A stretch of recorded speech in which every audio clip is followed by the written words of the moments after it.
Hey guys, so today I kind of want to talk to you about how to use momentum to beat anxiety.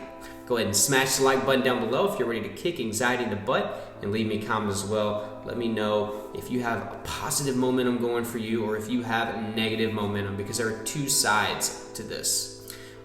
You can have positive momentum, something that I'm currently possessing.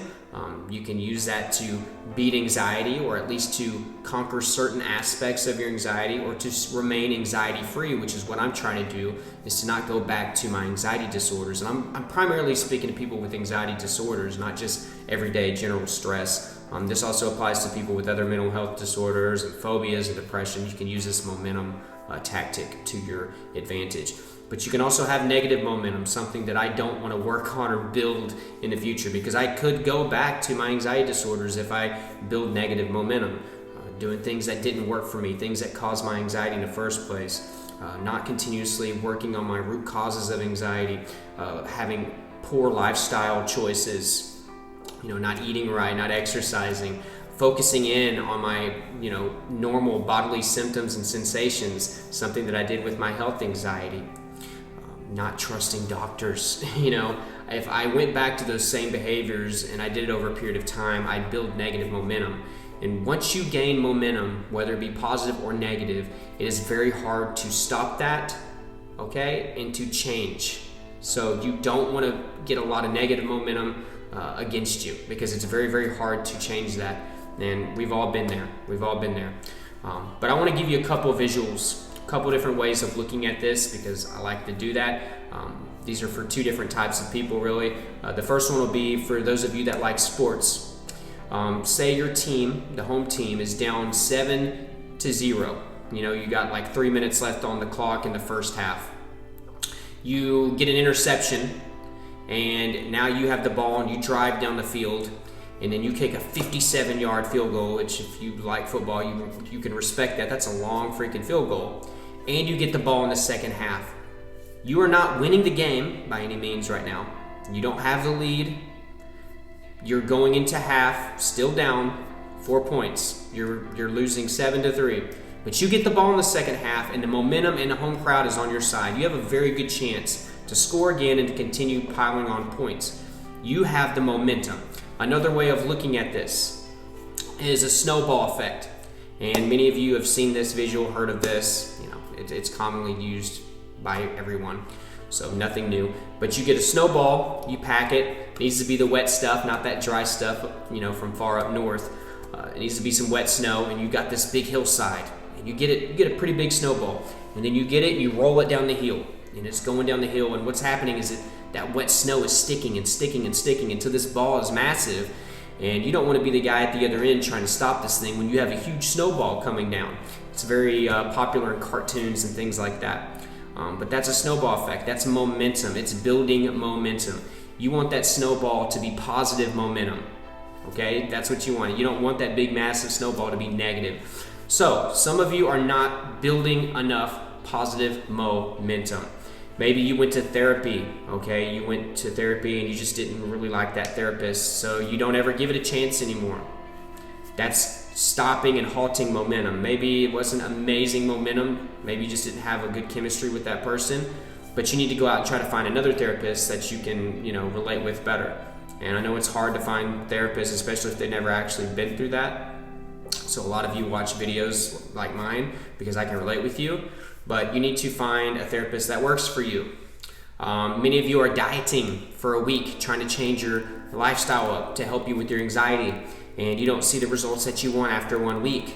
So what do? You give up. You don't eat right after that. Some of you go and work out for 2 days, and then you get busy, and we've all been there, right? You get busy for a day or two, and then once you don't go to the gym for 1 or 2 days, sometimes for me, it only took me skipping one workout for me to just dismantle the whole campaign of getting in shape.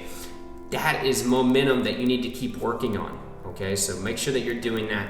As far as root causes, you need to be practicing mindfulness, okay? So things like meditation and journaling and stuff like that. Many of you are not giving this long enough to actually produce results. Meditation is amazing. You can be doing this in the morning, you can be doing this in the evening. Many of you will not try it.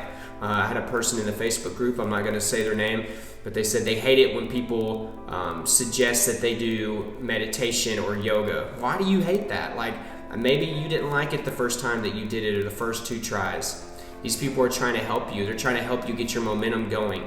Meditation is very crucial. There's so many people out there that have had amazing results. Am I going to say it's for every single person in the world? No.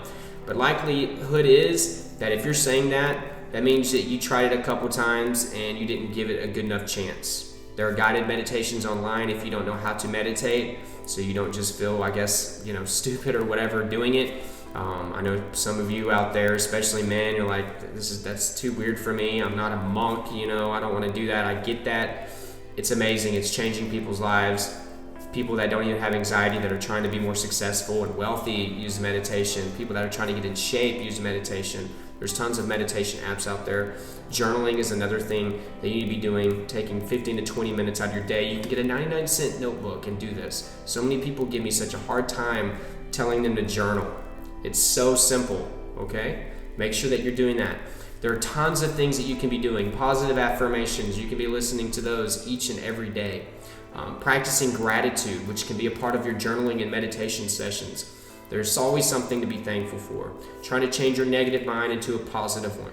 You need to build positive momentum. And once that snowball gets huge and it's going down the hill at a very fast rate, it's hard to stop. You don't want that snowball to be filled with negative choices, poor lifestyle decisions, bad habits. You want to be filled with an awesome diet, an amazing exercise routine, a good therapy program, positive affirmations, journaling, meditation, mindfulness, gratitude. You want the good stuff there coming down that hill, and that's hard to stop. And that's where I'm at right now. I don't really see things changing, at least any time in the future, in the near future. But can that change eventually? It could, if I let my bad decisions affect me. If I make too many bad decisions, probably a better way of saying it.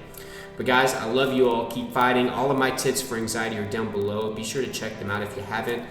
This was kind of a last-minute video. I've been so busy putting stuff together in the house today. I can't wait till I'm finally done with that so I get back on another schedule for you guys, or a more normal schedule. But I love y'all. Keep fighting. Everything down there is below in the description. There's resources down there. The journals that I'll tell you to journal all the time. There's a meditation journal. It'll show you how to meditate, and it combines that with journaling. Amazing. Check that out. Those links will actually take you to the journals. You can actually look through these journals and see what they're all about, so you can get the experience that you would have if it was right there in front of your face and you had it physically.